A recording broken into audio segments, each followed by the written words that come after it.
Bon, bonjour. Et tous ces gars, ils commencent comme ça en disant bonjour, je vais vous parler de quelque chose. Bon, moi je vais vous parler de quoi? Du carburateur, d'une XC500 de 1976, d'origine, modèle européen, belge, français. Sur le moteur, il y a marqué 1N5. Sur le carburateur, il y a un léger coup de pointeau 1N6. C'est un VM34. SS, je ne sais pas. Je vais vous montrer les pièces principales et après je vous dirai où sont mes ennuis. Voilà, je retourne. Alors, nous avons la cuve. La cuve. Rien de spécial avec cette cuve.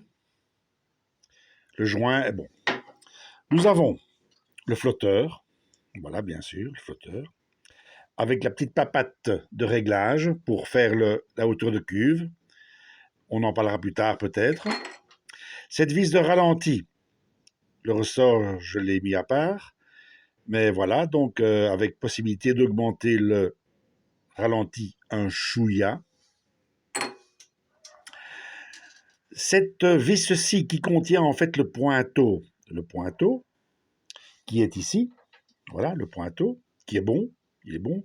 Est-ce qu'il manque un petit ressort? Non, parce qu'il y a un petit ressort incorporé là, vous voyez là? Donc il y a un petit ressort. Ok. Cette vis, voilà, la vis dans laquelle vient le pointeau, qui est fixée là, hein, là. Bon, bien sûr, il y a en principe, non, il y a une rondelle en dessous de cette vis, rondelle que j'ai façonnée moi-même parce que j'ai perdu, ou je l'ai pas, enfin, je sais pas, la vis, l'épaisseur d'origine. Je ne sais pas quelle est l'épaisseur officielle de cette rondelle en dessous de cette vis qui contient le pointeau. Nous avons le main jet, le gicleur principal de 210 d'origine, un petit gicleur qui est noyé dans le carburateur ici, là, là où est mon pouce. C'est propre, c'est propre, c'est très fin. On voit à travers, oui, on voit à travers, si croyez-moi. Vous avez vu, voilà, on voit à travers. Et puis ici, nous avons le support du main jet,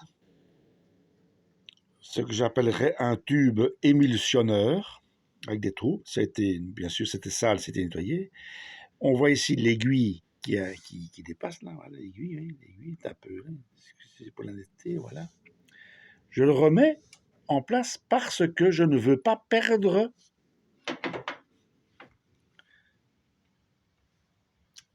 cette pièce-là que vous voyez au bout de l'aiguille, qui est en fait fixée dans le carburateur, mais si j'enlève ça, je risque de perdre ça. Donc, je le laisse en place. Tout ça, ce carburateur a bien entendu été déjà plusieurs fois soufflé. Et voilà. Alors, c'est quasiment tout, sauf que, en le démontant, ceci, le levier du choc, eh bien, je ne savais pas que derrière ça, il y avait un petit ressort et une bille de 1/8 de pouce. J'ai le ressort, mais j'ai perdu la petite bille. C'est pas tellement grave, je peux me débrouiller et de caler le choc ouvert pour le démarrage. Voilà. Voilà donc les éléments du carburateur. Qu'est-ce qui s'est passé? Cette moto tournait parfaitement en 2022 et une fois par an, je la mettais en marche. En 2023, je l'ai mise en marche, elle tournait bien. Et en 2024, oui, j'ai pas roulé, hein, j'ai simplement mise en marche, donc ce moteur tournait quelques minutes par an. En 2024, j'ai voulu la mettre en marche et, eh bien, le moteur n'a pas démarré en 2024. J'ai dit, tant pis, je ferai ça plus tard. En 2025, pas moyen de le mettre en marche non plus, et du coup, j'ai décidé de nettoyer le carburateur, qui était un peu sale, pas tellement, mais un peu sale, c'est normal. Le gicleur était bouché, enfin bref, c'est normal qu'il y ait des problèmes de mise en marche. Je remonte le tout, et de fait, ça démarre. Mais il tournait très mal, le moteur au ralenti. Ça fumait noir pas possible. Donc je dis c'est pas normal, il y a quelque chose qui ne va pas avec ce ralenti. Bon, je passe les détails. Niveau de cuve, démontage, remontage, façonnage de ma fameuse rondelle là, dont je vous ai parlé pour la hauteur de cuve, qui influence la hauteur de cuve. Mais nouvelle essence, parce que l'IA m'a dit tiens, essayez avec de la nouvelle essence, c'est pas une mauvaise idée. Je l'ai fait, mais ça n'a rien changé. Donc pour l'instant, il ne démarre plus. Et je n'entends plus le bruit de succion de l'essence quand je kick doucement dans la phase aspiration.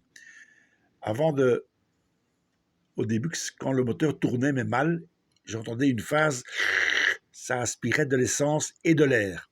Donc bien sûr, le mélange explosait. Ici, à mon avis, il n'y a pas d'essence qui arrive du tout quand je kick. Avec ou sans choke, ça ne change rien.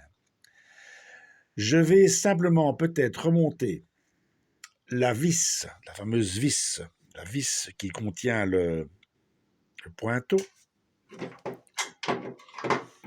et qui se place ici. Je vais peut-être la remonter sans cette fameuse rondelle pour un peu augmenter artificiellement la hauteur de cuve. Et voilà, je vais tout remonter et on verra. Et pour ça, je pose la question, maintenant, qui a une autre idée?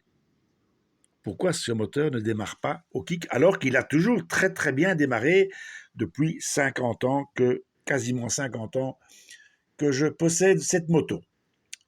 Voilà, j'espère que la vidéo qui fait maintenant environ 7 minutes sera regardable et que si vous avez des idées lumineuses, oui, je dois aussi avouer que j'ai fait le joint qui vient ici.